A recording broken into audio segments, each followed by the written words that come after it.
अभिनेत्री राजश्री के बारे में तो आप जानते होंगे, बहुत सारी फिल्मों में उन्होंने अपनी अदाकारी का जो कहते हैं कहर है वो उठाया है। दोस्तों, राजश्री का जो कैरियर है वह उनकी एक गलती से तबाह हो गया था। दोस्तों, यह जानकर के आप भी चौंक जाएंगे कि आखिर उनका कैरियर सिर्फ एक गलती से कैसे तबाह हो गया। यहाँ पर पूरी जानकारी लेंगे इनके जीवन के बारे में, किस तरह से फिल्मों में आई और किस तरह से उन्होंने फिल्मी सफ़र को पूरा किया। पूरी जानकारी लेने के लिए वीडियो को अंत तक ज़रूर देखिएगा।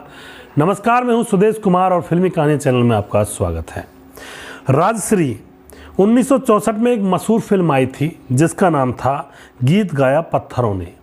दोस्तों, प्रसिद्ध डायरेक्टर वी शांताराम ने इस फिल्म में दो नए चेहरों को हिंदी सिनेमा में लॉन्च किया था।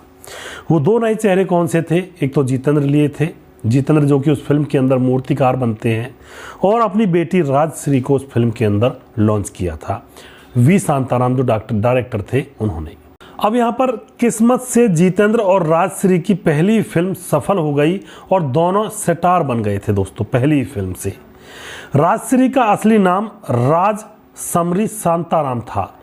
दोस्तों, 8 अक्टूबर 1944 को वो मुंबई में जन्मी थी और पिता वी शांताराम ने दो शादियां की थी और जो दूसरी शादी थी वो मशहूर अभिनेत्री जयश्री से की थी। जयश्री देखने में भी बहुत खूबसूरत थी और राजश्री इन दोनों की ही बेटी थी। शुरू से ही राजश्री का मन पढ़ाई में कम लगता था और सिनेमा में ज़्यादा लगा करता था, क्योंकि दोस्तों इसकी वजह उनके घर का सिनेमाई माहौल था। सिनेमाई माहौल कैसे था? पिता मशहूर डायरेक्टर और प्रोड्यूसर थे और माँ अभिनेत्री थी, इसलिए राजश्री का मन भी कैमरे के सामने ही ज़्यादा लगा करता था। वो भी फिल्माई हो चुकी थी। राजश्री भी खूब बला की खूबसूरत हुआ करती थी और जब वो 18 साल की हुई तो पिता के सामने वह हीरोइन बनने की जिद करने लगी। पिता भी बेटी के लिए अच्छा अवसर तलाशना शुरू कर देते हैं और फिर दोस्तों वो मौका साल 1964 में आ ही जाता है, जब यहाँ पर उन्होंने जितेंद्र और अपनी बेटी राजश्री को एक साथ लॉन्च कर दिया था। कौन सी फिल्म में? गीत गाया पत्थरों ने। इस फिल्म के अंदर दोस्तों पहली फिल्म में राजश्री पहचान बनाने में कामयाब हो गई और लोग उसे जानने लगे थे, मगर अदाकारा की किस्मत शम्मी कपूर के साथ कुछ ज़्यादा ही चमकी थी। दो फिल्में आई थी, उन दो फिल्मों ने इनकी किस्मत को पलट दिया था। वो फिल्में थी 1965 में आने वाली फिल्म जानवर, जिसमें गरीब लड़की सीमा का किरदार यहाँ पर राजश्री ने निभाया था।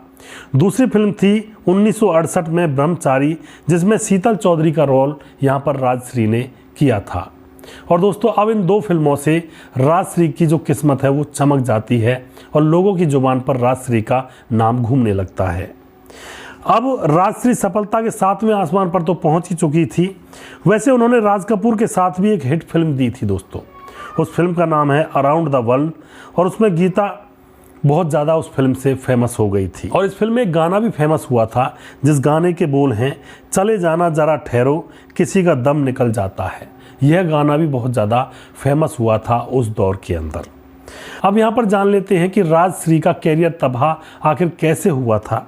दोस्तों, उस दौर में जब राजश्री हीरोइन हुआ करती थी तो उस दौर में वैजंती माला, हेमा मालिनी, साधना, शर्मिला टैगोर, मुमताज़, आशा पारिक, इन जैसी अदाकाराओं ने उनसे आगे निकलने की ठान ली थी और वह आगे निकलती जा रही थी।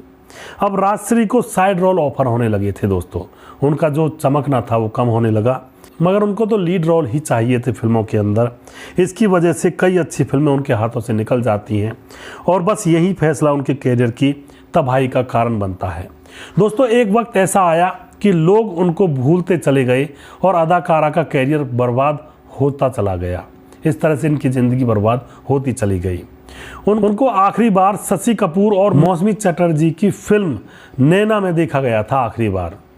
उसके बाद राजश्री ने डूबते करियर को देखकर हिंदी सिनेमा से दूरी बना ली और उसको छोड़ने का यहाँ पर एक गलत फैसला ले लिया था। अब दोस्तों यहाँ पर अराउंड द वर्ल्ड फिल्म की शूटिंग के दौरान ही उनकी मुलाकात एक अंग्रेजी यंग मैन चैंपमैन से हो गई थी और उससे वह प्यार करने लगी थी और उन दोनों की शादी हो जाती है और शादी के बाद वह लॉस एंजलिस अमेरिका में चली जाती है पति के साथ। वहाँ पर उनकी एक बच्ची होती है चंद्रिका चैंपमैन और फिलहाल राजश्री 78 साल की हो चुकी हैं और वह अमेरिका में ही रहती हैं अपने बच्चों के साथ। तो इस तरह से यह फिल्मों में आई भी और फिल्मों से यह बाहर भी निकल गई, इनका कैरियर भी डूब गया और इस देश को भी यहाँ से छोड़ना पड़ गया। तो इस तरह की ज़िंदगियाँ होती हैं दोस्तों लोगों की। कुछ क्षण का मेला होता है और जब मेला ख़त्म हो जाता है तो इंसान फिर अकेला होता है। तो ज़िंदगी में कुछ अच्छे काम करते जाएं। जब आप कामयाबी के शिखर पर हो तो अच्छा काम करने में जो भी दान राशि खर्च होती है उसमें जोर नहीं पड़ता है, तो दान कर लें, वरना जब गरीब हो जाओगे, जब दान करना तो बहुत दूर की बात है, अपने पेट का गुजर बसर बड़ी मुश्किल से हो पाता है इंसान का।